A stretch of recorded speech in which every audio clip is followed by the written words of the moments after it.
जय हिंद साथियों, आज के इस क्लास में आप सभी का बहुत बहुत स्वागत है।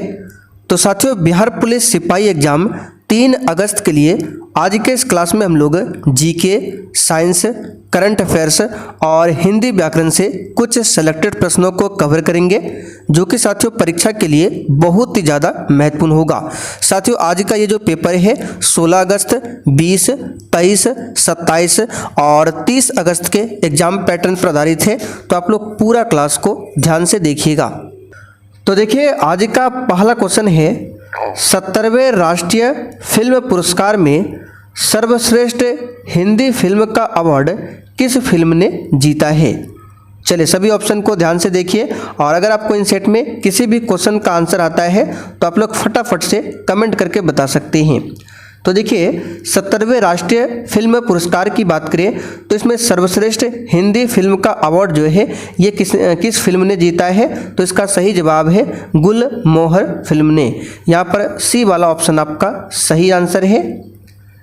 दूसरा क्वेश्चन देखिए, भारतीय सांख्यिकी संस्थान यानी कि ISI ये कहाँ पर स्थित है। तो साथियों, यहाँ पर इस क्वेश्चन का आंसर क्या हो जाएगा, भारतीय सांख्यिकी संस्थान ISI जो है इसका मुख्यालय पश्चिम बंगाल की राजधानी कोलकाता में स्थित है। यहाँ पर डी ऑप्शन आपका सही जवाब है।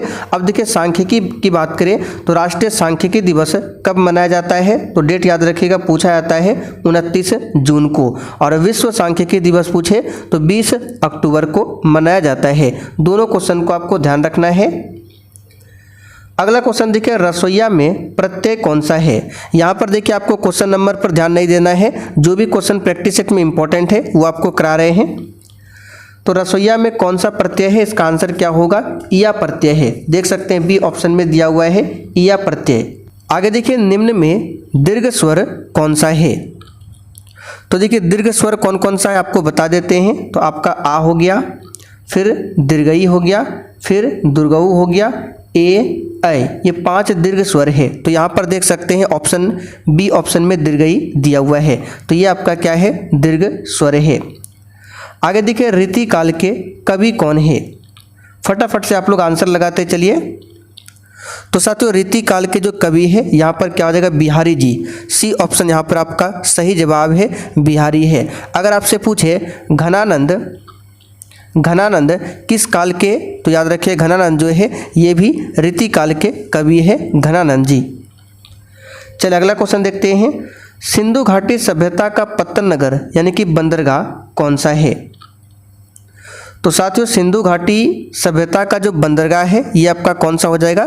तो यहाँ पर इसका सही जवाब है लोथल, जो कि गुजरात में पड़ता है, भोगवा नदी के किनारे। तो लोथल कहाँ पर है आपसे पूछेगा तो याद रखिएगा गुजरात में। रोपड़ पूछे कहाँ पर है तो ये पंजाब में है, सतलज नदी के किनारे। आगे देखिए, शिवाजी ने मुगलों को किस संधि के द्वारा किलों को हस्तांतरित किया था। तो यहाँ पर इस क्वेश्चन का आंसर हो जाएगा पुरंदर की संधि, जो कि 1665 में हुआ था। डेट याद रखिएगा, एग्जाम में पूछा जाता है पुरंदर की संधि कब होती है, 1665 में। अगर आपसे पूछे मराठा राज्य के संस्थापक कौन थे तो शिवाजी महाराज।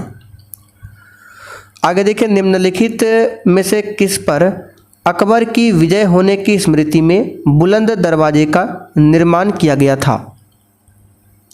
तो साथियों, बुलंद दरवाज़ा की बात करें तो इसका निर्माण अकबर ने करवाया था। किसके विजय के उपलक्ष्य में, तो गुजरात विजय के उपलक्ष्य में। यहाँ पर आंसर हमारा क्या हो जाएगा, डी ऑप्शन।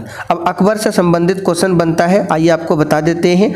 तो अकबर से संबंधित क्वेश्चन ये बनता है कि अकबर ने दहसाला बंदोबस्ती कब लागू किया था, तो 1580 में। अकबर ने जजिया कर को कब समाप्त किया था, 1564 में। अकबर ने दीन ए इलाही धर्म की स्थापना कब किया था, तो 1582 में। ये कुछ इंपॉर्टेंट क्वेश्चन है, हमने आपको बता दिया। नील की खेती करने वालों के विरुद्ध विद्रोह को प्रदर्शित करने वाले नाटक जो कि नील दर्पण है, इसके लेखक कौन थे। तो कई बार आपको पीछे क्लास में भी बता चुके हैं, नील दर्पण के लेखक कौन है, तो दीनबंधु मित्र। यहाँ पर ए ऑप्शन आपका सही जवाब है। अच्छा, नील दर्पण जो पुस्तक है, अगर इसका अंग्रेजी में अनुवाद किसने किया था, तो माइकल मधुसूदन ने। किसने किया था? माइकल मधुसूदन दत्ता ने नील दर्पण का अंग्रेजी में अनुवाद किया था। भारत के संविधान में निम्नलिखित में से कौन समानता के अधिकार में शामिल नहीं है? बताइए, समानता का अधिकार ये आर्टिकल किस में है, तो 14 से लेकर 18 तक में आपको देखने को मिलेगा समानता का अधिकार। तो इसमें से समानता का अधिकार में कौन शामिल नहीं है, तो आर्थिक बराबरी, ये समानता के अधिकार में शामिल नहीं है। डी ऑप्शन आपका सही जवाब है। अच्छा, अस्पृश्यता का उन्मूलन बी ऑप्शन में दिया है, ये किस आर्टिकल में आता है, तो आर्टिकल 17 के तहत में आता है अस्पृश्यता का उन्मूलन।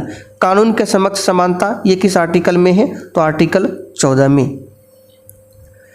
अफ्रीका की कौन सी नदी मकर रेखा को 2 बार काटती है?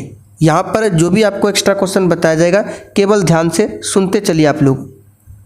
तो अफ्रीका की लिम्पोपो नदी है जो मकर रेखा को 2 बार काटती है। अच्छा, कौन सी नदी कर्क रेखा को 2 बार काटती है, तो ये है माही नदी।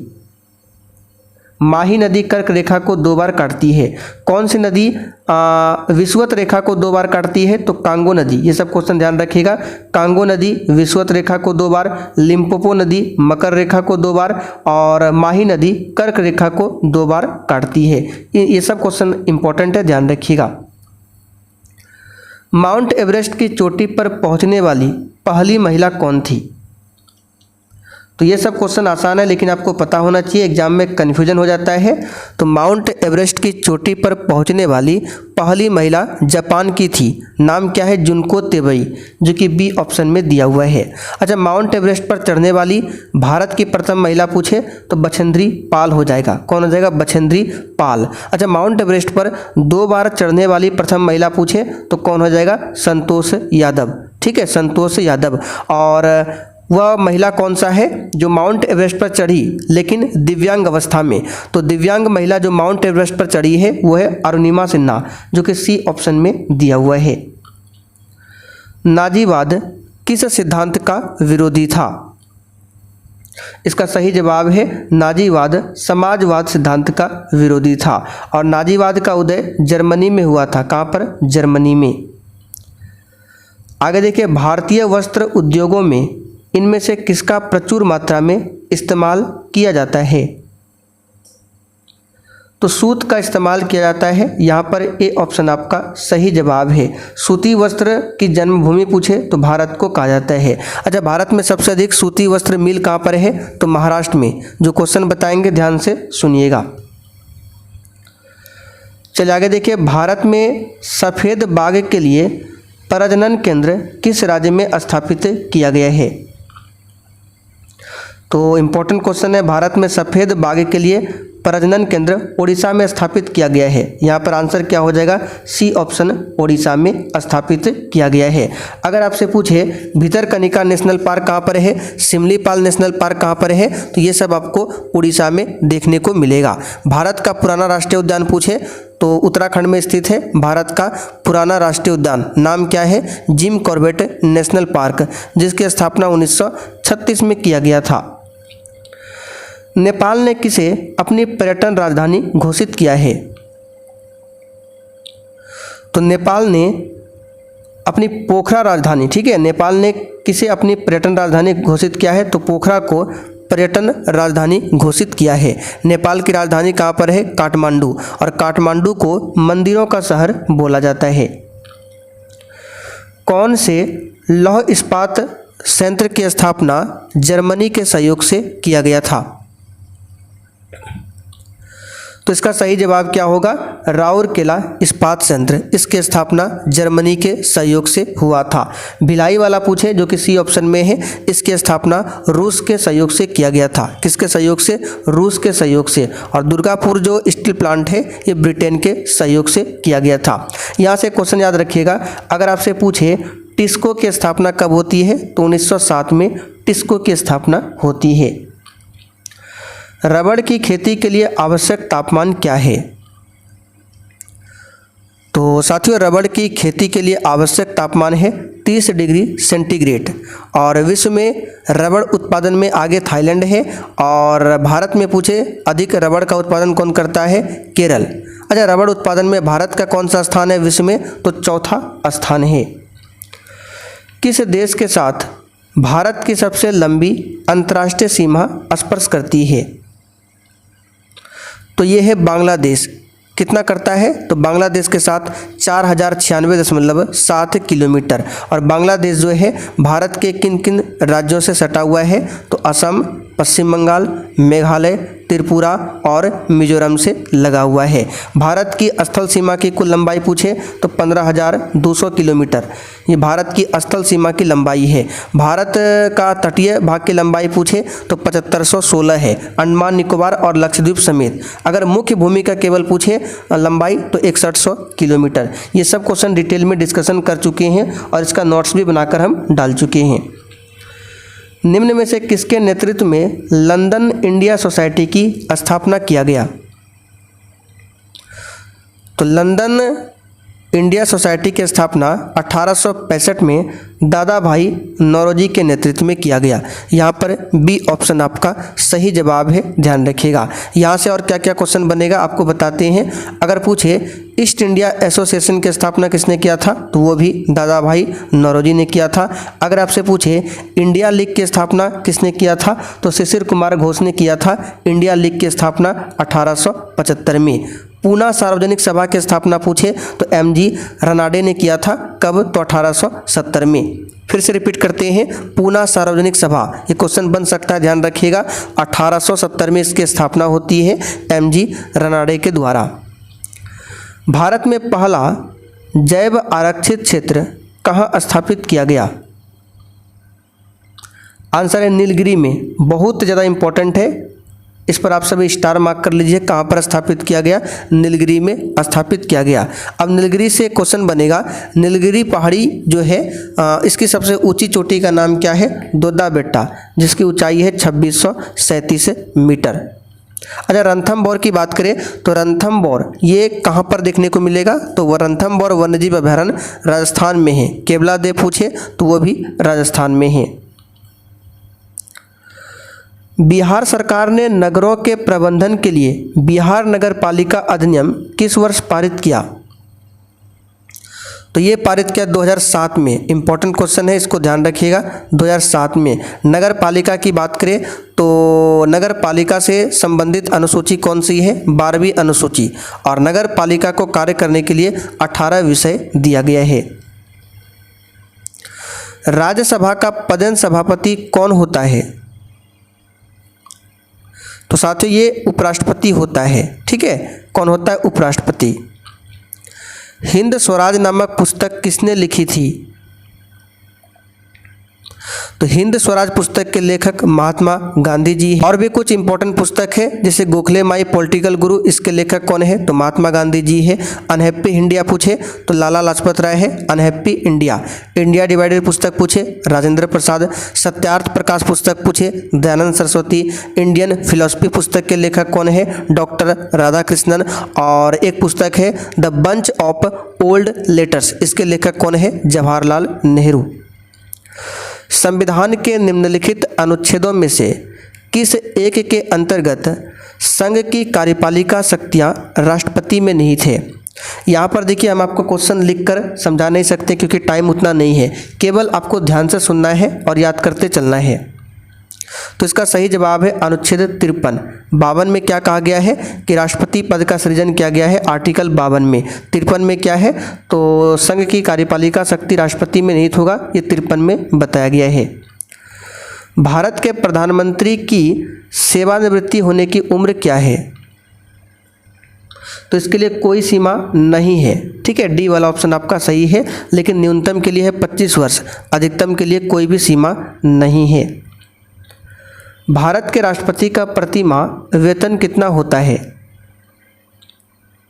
तो राष्ट्रपति का वेतन संचित निधि पर निर्धारित होता है और इनका वेतन करीब 5 लाख होता है। कितना होता है?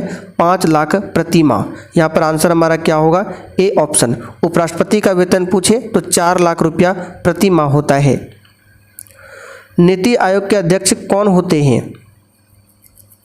सिंपल सा क्वेश्चन है, खुद प्रधानमंत्री होते हैं। नीति आयोग की स्थापना 1 जनवरी 2015 को किया गया।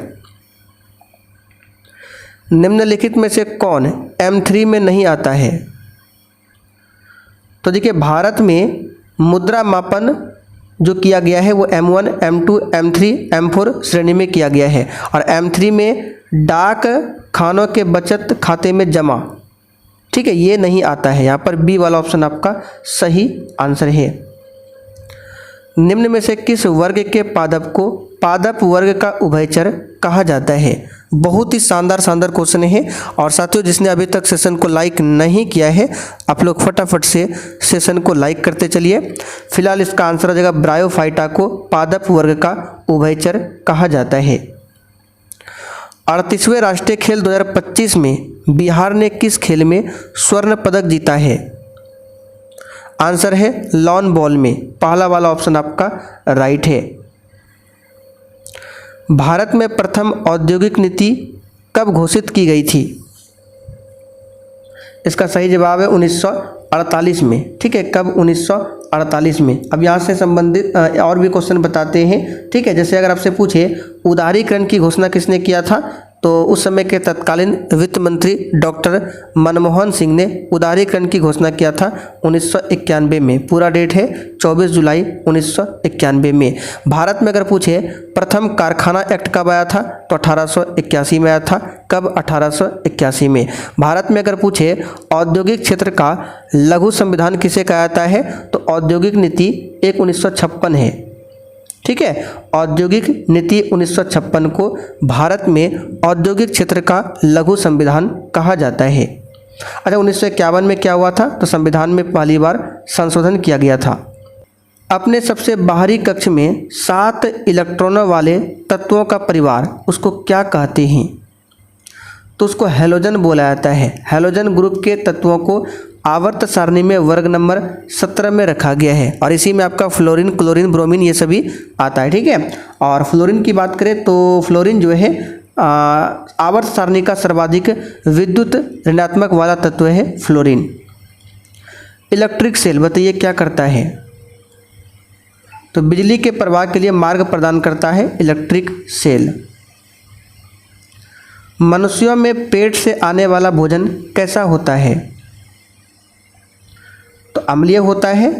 क्या होता है? अम्लीय। और अम्लीय भोजन का पीएच मान 7 से कम होता है, ध्यान रखिएगा। अच्छा, पित्त का पीएच मान पूछे तो 7.7 होता है पित्त का पीएच मान। पित्त कहाँ से निकलता है? यकृत से। धातुओं को बिना तोड़े पीट कर पतली चादरें बनाई जा सकती है। धातुएं क्या होती है? तो ऐसी धातुएं आघात वर्धनीय होती है। आंसर बी होगा। कंकड़ का कौन लिंग है? यानी कंकड़ जो है कौन सा लिंग है? तो क्वेश्चन नंबर 76 के लिए आंसर हो जाएगा कंकड़ जो है पुल्लिंग है। क्या है? पुल्लिंग है। तो यहाँ पर देख सकते हैं बी ऑप्शन में दिया हुआ है। जनार्दन का पर्यायवाची शब्द क्या है? तो जनार्दन का पर्यायवाची भगवान विष्णु हो जाएगा। सी ऑप्शन सही है। परिश्रम का विलोम, तो परिश्रम का विलोम क्या हो जाएगा? विश्राम। ठीक है, परिश्रम का विलोम क्या हो जाएगा? विश्राम। जिसे बुलाया ना गया हो, तो जिसे बुलाया ना गया हो उसको कहते हैं अनाहुत। ऑप्शन के अकॉर्डिंग बी ऑप्शन आपका सही जवाब है। अतिथि क्या है? जिसके आने की तिथि मालूम ना हो। आत्मज क्या है? तो पुत्र का पर्यायवाची शब्द है आत्मज। निम्न में से कौन सा हार्मोन रक्तचाप तथा हृदय गति के दर को बढ़ा देता है? तो यह है एड्रीनलिन ग्रंथि। बी ऑप्शन राइट है। निम्न में से कौन सा पोषक तत्व पौधों के लिए आवश्यक मुख्य पोषक तत्व की श्रेणी में नहीं आते हैं? तो मुख्य पोषक तत्व के अंतर्गत नाइट्रोजन, फास्फोरस एवं पोटास आता है। इसमें से क्या नहीं आता है? तो मैग्नीशियम नहीं आता है। किस संस्था ने तकनीकी गड़बड़ियों की रिपोर्टिंग के लिए iSpot पोर्टल लॉन्च किया है? तो ये क्या है? सेबी ने। यहाँ पर ए ऑप्शन आपका राइट है, सेबी। मधुमक्खियों के प्रजनन एवं प्रबंधन को क्या कहते हैं? तो साथियों इसको कहते हैं एपी कल्चर। क्या कहते हैं? एपी कल्चर बोला जाता है। पीसी कल्चर क्या है? तो मछली पालन को बोला जाता है पीसी कल्चर। एपी कल्चर में मधुमक्खी पालन, सेरी कल्चर में रेशम कीट पालन। ठीक है। अच्छा, मिट्टी के अध्ययन को क्या कहते हैं? पेडोलॉजी। पुष्प का अध्ययन एंथोलॉजी, कवक का अध्ययन माइकोलॉजी, शैवाल का अध्ययन फाइकोलॉजी। ये सब क्वेश्चन ध्यान रखिएगा। टूटी हड्डियों को जोड़ने के लिए निम्नलिखित में से किसका प्रयोग किया जाता है? तो बहुत ही आसान क्वेश्चन है, इसका आंसर क्या हो जाएगा? Plaster of Paris. गवर्नर द्वारा जारी किया गया अध्यादेश किसके द्वारा मंजूर किया जाता है? आंसर है विधानमंडल। ठीक है, किसके द्वारा? विधानमंडल के द्वारा।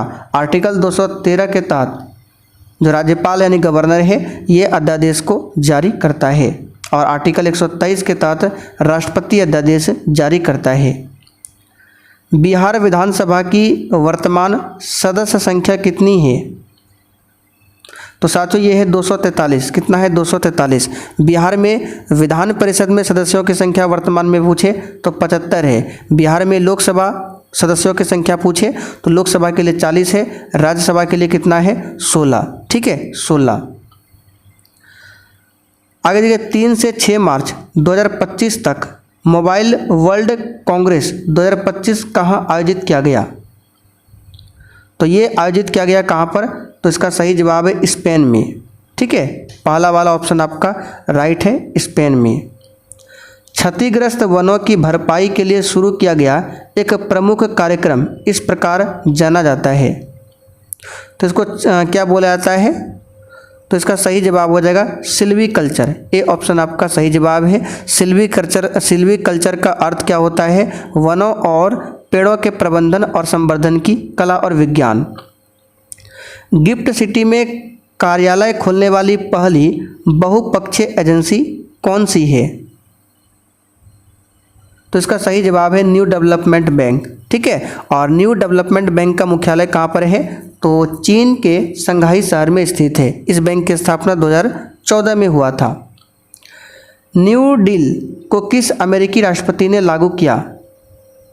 तो इसको अमेरिकी राष्ट्रपति रूजवेल्ट ने लागू किया था। यहाँ पर ए ऑप्शन आपका सही जवाब है, रूजवेल्ट। पूरा नाम है फ्रैंकलिन डी रूजवेल्ट। और इनकी बात करें तो दूसरा जो विश्व युद्ध हुआ था उसमें अमेरिका का राष्ट्रपति कौन था?